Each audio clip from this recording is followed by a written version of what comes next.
This inventory software tutorial explores how easy it is to do your MealConnect reporting.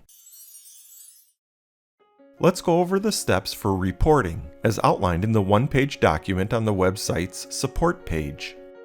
Step 1 is to log in as administrator, and then click Reports. Then, MealConnect Bulk Upload. This launches the Excel tool.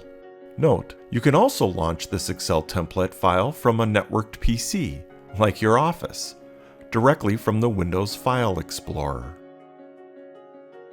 Select the time frame desired, either using the buttons, or you can enter your own start and end date, and then simply click the Generate Report button. When done, verify that all the donations from sources configured as your Feeding America partners are in the spreadsheet. Note, the template saves the file with the date range in its name and stores it in your reports directory. Step 2 is to go to the new receipt page of your MealConnect account and click on Upload Receipts. If this is the first time you're attempting this and the button is not there, contact your food bank and have them request that this bulk upload feature be added to your account.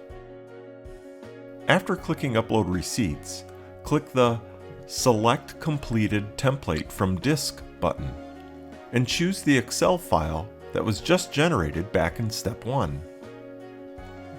MealConnect gives you a summary of the data imported. Click the button to review the receipts. When satisfied that these are the receipts you wish to upload, click the button to submit receipts. That's all there is to it. To learn more about our inventory software, you can review the manuals on the website or contact us. We'd love to help.